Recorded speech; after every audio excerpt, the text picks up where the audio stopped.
केवल संस्था के जो शिक्षक है वही जवाबदार नहीं है, साथ में हम पालक, जन समुदाय और हमारा समाज भी कहीं न कहीं इसके लिए जिम्मेदार होता है। तो हम सबकी संपूर्ण जवाबदारी हो जाती है, हम सबकी जिम्मेदारी हो जाती है कि किसी भी बच्चे के सर्वांगीण विकास के लिए हम उनके लिए क्या कर सकते हैं, ये आपसी समन्वय बना के यदि हम उनके ऊपर कार्य करेंगे तो निश्चित ही हमारे बच्चों का मानसिक, शारीरिक और विकास होगा। बच्चे अपने एक दिन के समय का मात्र तीसरा भाग ही विद्यालय में व्यय करते हैं। जो पूरा 24 घंटे हैं हमारे, उसमें से तीसरा भाग हमारे साथ में रहते हैं। बच्चे स्कूल में शिक्षक के साथ में रहते हैं, बाकी जो समय है वो पालक के साथ में ही, अधिकतर समय घर में ही बीतता है।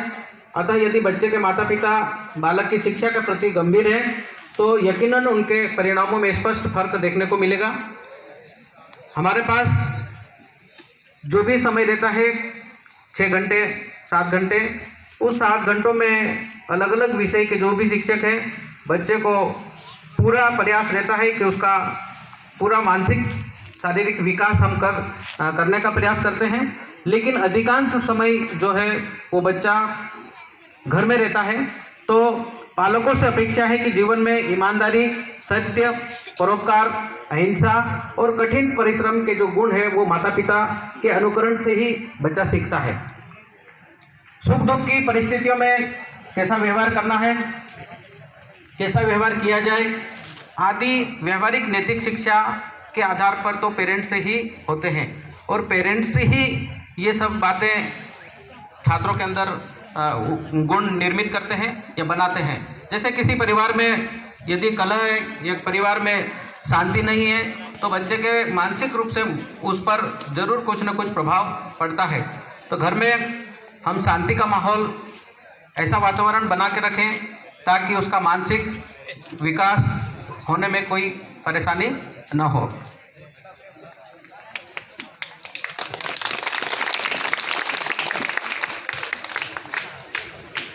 आज की जो मीटिंग है, मीटिंग में आज का मुख्य हमारा उद्देश्य है बच्चों के बारे में जानकारी आप तक देना, आप तक पहुंचाना, जिसमें रिपोर्ट कार्ड द्वारा पढ़ाई लिखाई की प्रगति के बारे में अवगत कराना हमारा मुख्य उद्देश्य है। और जो अभी वर्तमान कुछ समय पहले त्रैमासिक एग्ज़ाम हुई है, त्रैमासिक परीक्षा में इनका जो रिजल्ट है वो कैसा रहा और कौन से विषय में कितने मार्क्स आए, उनकी ग्रेड क्या रही, उन्हीं को अवगत कराने के लिए हम आज की इस सम्मेलन का आयोजन किया है, बैठक का आयोजन किया है। विभिन्न विषयों में प्रदर्शन और हम उनमें सुधार कैसे कर सकते हैं। यदि बच्चा किसी में कमज़ोर है, कम नंबर लाया है, तो हम उसको कैसे सुधार कर सकते हैं, कैसे सुधार करें, उसके लिए आपके बीच में और हमारे बीच में हम समन्वय बना करके आगे बढ़े ताकि बच्चे में जो भी कठिनाई आ रही है उसको हम कैसे दूर कर सकें। साथ में समावेशी विकास के लिए अध्यापकों से मार्गदर्शन, जैसे कोई बच्चा किसी विषय में फेल हो रहा है, गणित में फेल हो रहा है या अंग्रेजी में फेल हो रहा है, तो आप अंग्रेजी या गणित के शिक्षक से आप मिल सकते हो। यहाँ पर यदि उसमें कम नंबर आ रहे हैं तो आप उस शिक्षक से मार्गदर्शन भी ले सकते हैं। अपने बच्चे के बारे में जो कमजोरियां हैं उन कमजोरियों को भी जान सकते हैं। जरूरी नहीं कि हर बच्चे में ही अच्छाई हो, हर किसी इंसान में एक अच्छा गुण भी रहता है, एक बुरा गुण भी रहता है। तो हमारा जानने का अधिकार है। घर में आप जानते हैं, अपने बच्चे को अच्छी तरह से जानते हैं, लेकिन कई बार हम उनके जो अवगुण है उनको नजरअंदाज कर देते हैं और धीरे धीरे नजरअंदाज की जो चीजें हैं वो छात्र बड़ा होकर के एक बड़ा रूप ले लेता है। हमको पता भी नहीं चलता है कि कब ऐसा हो गया है, कब ये बिगड़ गया है। कहने का मतलब है ये कब बिगड़ गया है हमको पता भी नहीं चल पाता है जब तक बहुत देर हो जाती है। तो ऐसा समय हमारे लिए ना आए, हमारे बच्चों के बीच में, हमारे बीच में ऐसी दूरी ना बने। उसी दूरी को कम करने के लिए आपको यहाँ पर आज आमंत्रित किया है। साथ ही विद्यालय व शाला प्रबंधन समिति के अभिभावकों को परिचित कराना। हमारे विद्यालय परिसर में जो गतिविधियां होती हैं उन गतिविधियों को हम आपके सामने रखेंगे हमारे प्राचार्य महोदय के द्वारा। साथ में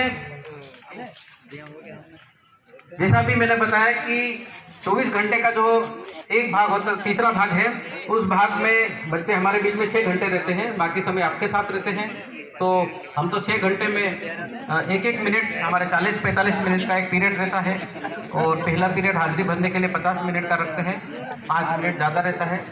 उस पीरियड में 40 मिनट 45 मिनट में हम एक विषय को सारगर्भित करके पूरा पढ़ाने का प्रयास करते हैं। जितने भी पाठ हैं उन पाठों को उस पीरियड में पूरा देने का प्रयास करते हैं, हमसे जितना हो सके।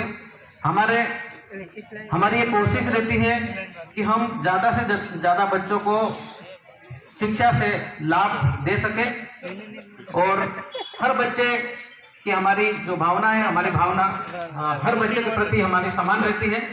हम किसी को भी, कोई अच्छा पढ़ने वाला बच्चा भी रहता है, कोई कमजोर भी रहता है, कोई बहुत कमजोर भी रहता है।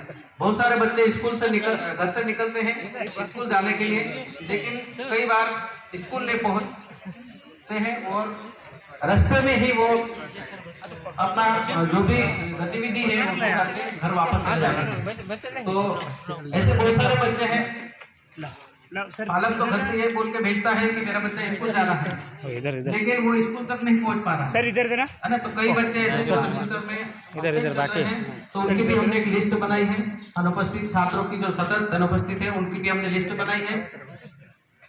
बहुत सारे छात्र जो परीक्षा में, त्रैमासिक परीक्षा में फेल हो गए हैं, बी ग्रेड और E1 E2 में आए हैं, उनकी भी हमने एक लिस्ट बनाई है, वो आपके समक्ष हम रखेंगे।